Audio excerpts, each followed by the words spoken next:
Welcome, listeners, to the Lust for Life podcast, where you will be joining a girl on her journey to discovering the depths of emotional intelligence. This is your host, Tennessee Reed. This is the first ever episode. I have thought about this episode for a long time, and I've attempted to record this many times, and I've actually had a few different topics that I have recorded, and they just haven't felt right. I've read books and listened to several people talk about how to start podcasts, and they've mentioned many times and emphasized many times the importance of your first episode and how it impacts kind of the trajectory of your podcast. So no pressure at all, right? That being said, I hope this message today resonates with you, and I hope that what I have to say today rings true to you also and brings wealth to your emotional intelligence. And I just want to preface this podcast by saying I'm not an expert in emotional intelligence. That's the point of this podcast, is to document my journey to that.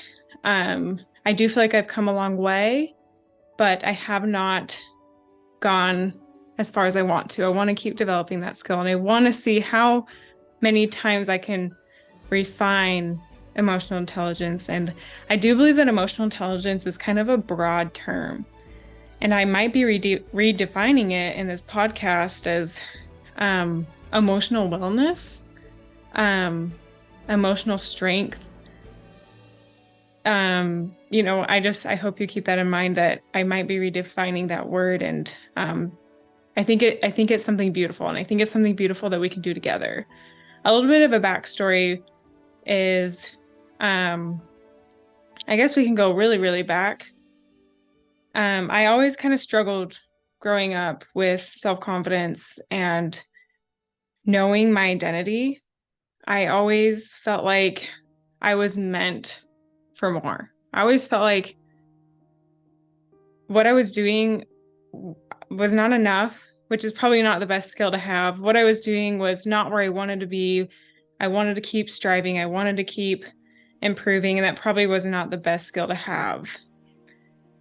When I was younger, I struggled emotionally, and I'm not blaming anyone when I use these examples. I think that ultimately it came from myself, and I recognize that. But I remember when I was younger, just crying in my room alone all the time, like all the time.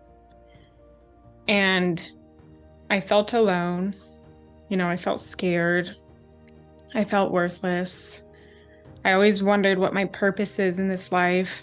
I didn't really feel like I had much talent, except for sports. I found that I was actually really good at running, which led to me getting on the track team, or I was running at a track meet, and then they recruited me to the soccer team. And that's kind of how I found my value, was sports, because that was, people seem to, base their value on how good they are at things. So that's what I did. I based my value on sports, and I found that people liked me when I was good at sports.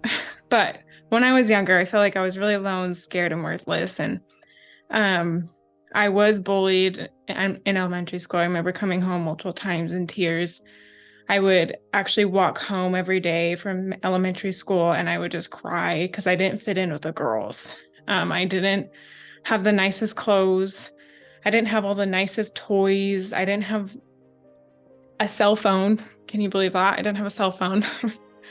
And I was actually kind of ridiculed at school for that. And I was chosen last at recess for different teams because I wasn't viewed as the cool one. And I wasn't viewed as I wasn't viewed as valued because I didn't have all the coolest stuff. And as a child, that hurts. That hurts so bad. Like, all you ever wanted was friends when you're that age. All you want is friends, and you want to fit in. And when you're not that way, and you're actually treated poorly by the people that you want to be friends with, I don't know if there's anything that can compare to that. So I think that's I think it's fair to keep that in mind when children are growing up, is that's a really crucial age to make sure that that child feels loved. And I don't know if there is a way around that. I think that most children probably feel that at some point in their life because they just, they're new to this earth, they're new to their identity, they're still trying to fit in their pants and figure out what's going on. And but I just felt, and this continued all the way through high school. I mean, I got better at it through junior high. I kind of masked my insecurities. I kind of masked my self-doubts. I did well at that. I kind of learned to be more independent. I was happy with myself. I was happy doing things by myself. And I think I'm very similar that way today. I like to be by myself. And I think that might be why, is because I learned to be by myself when I was younger, but I do value relationships today. I value them very greatly. And I'll have a podcast about that. But I remember just feeling so alone, even in high school. I felt like I was always the last one picked for dances. I felt like I was always, second best, or I even had teachers tell me I wasn't smart enough for scholarships for college, which is ridiculous. And myself today is wanting to grab that girl and say, why are you letting them dictate your life? Like, why are you letting people tell you things that are not true? They don't even care about you. And why does this mean so much to you? Why does validation from others mean so much to you? And that's what this all came from, is I sought validation from others. And I'm assuming most kids in this day and age probably do. And I'm trying to pinpoint why. And I think hopefully throughout this journey, I will find that out. But this actually continued all the way through college. This insecurity continued through college. I found myself a beautiful, beautiful husband. He is the best thing that's ever happened to me. It wasn't fair to him how much pressure I put on him to validate me. I've had this insecurity my whole life growing up, and I put this pressure on him to validate me and just make me feel good. And no matter how many times he did, no matter how many times I asked him or begged him just to tell me how good I am, which sounds ridiculous, I never felt good still. I never felt good. I never felt good enough. Even after getting my nursing degree, I thought getting my nursing degree, finally feel like I have like a big girl job. I feel good about myself. And I didn't. I did not. And I actually felt worse because I had that expectation once I got my nursing degree that, somehow everything magical is going to just fit into place. And it did not. It got worse. And just a few months ago, I just this sounds ridiculous, but it's true. I watched the Barbie movie. And I think that movie connected me to my what you call inner child or younger self. And it just brought back so many memories, because I remember, I probably had a couple dolls, but I only had a couple Barbies, but I just remember loving dolls. But I remember seeing that movie and seeing Barbie, it just connected me back to those emotions that I was feeling as a little girl. And I had buried those emotions. I buried them and I just kept shoving them down because I did not want to deal with them. I did not want to see them. I knew that was an ugly place or ugly feelings that I did not want to recoup. So seeing that movie, it just split me open, ripped me open, and grabbed those emotions out of me and placed them right in front of me. And I just looked at them, and I sobbed for 24 hours straight. Okay, probably 18. It was the entire day.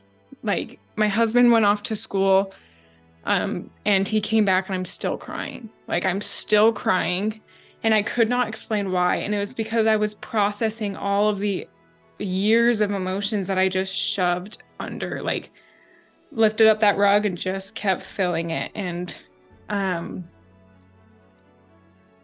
essentially, it took me a few months. I finally figured out what that was. And it was me, going back to that little girl inside of me and just giving her the biggest hug and giving her, wiping her tears away and looking at her and telling her, you are beautiful. You are worth so much. And it kills me to see that you think that you're not worth a ton, because look at us now. We're okay.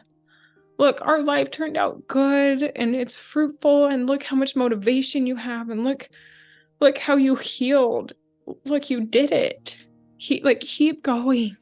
And so I envision myself just sitting next to a little girl at school on the curb, who's crying, which happened. And just sitting with her and telling her everything's gonna be okay. And I encourage you, if you have these feelings, or you ever did, to kind of, look inside, and is that little girl or is that little boy hurting? Or a younger self, is that younger self of yours hurting? It reminds me of the Matthew McConaughey speech. I don't remember when it was, but he talked about how his hero is himself in 10 years. And it will continue to be that way. And it helps him strive to, be that hero for himself. And that's kind of how I feel this is I am her hero. I'm what she begged for. I got to this point a few months ago where I'm like, no one is coming to save me. And no one, even if they did, they can't save me. Even if they did, it has to come from me. So I kind of just was able to sit back and be like, it's on me now, And I just gave that little girl a big hug. And I actually had an experience this last weekend where I went to an aesthetic leadership conference for women, and they gave us these bracelets. I'll show you right here. They gave us these bracelets, and you were supposed to write your intention of your why, essentially, on this little piece of paper, and you put it in this little capsule on this bracelet. And I just kind of sat there and was like, what is my intention? What is my why? And I knew this, but I wanted to know exactly what phrase I wanted to put in it. I know my why, and what I came up with was do it for her. Do it for the little girl who was hurting. Do it for the little girl who wanted someone to come and save her, and you saved her. Continue to save that little girl. Continue to make your life better and more fruitful and beautiful. And I actually I drew a little flower next to, where I wrote, do it for her. It was a little flower that I used to draw all the time when I was little. I wish I could describe it. It kind of looks like a daisy. It was a flower I made up, and I was really proud of it.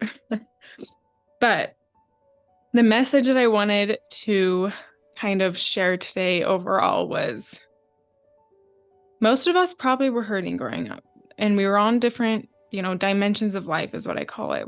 We all struggle with different things, and we all have different things to work on and continue to work on, and we all come from different places, so give each other grace. But ultimately, find your why. Why do you want to change your life? What is stopping you? And my why is I want to save that little girl that was hurting, and I want to continue to be my own hero. And I hope in 10 years I can look back and, say, wow, I did it. I can't wait to see what the next 10 years does. And I love you all. And I hope that this message resonated well with you. And I will see you on next week's episode. Thank you for listening.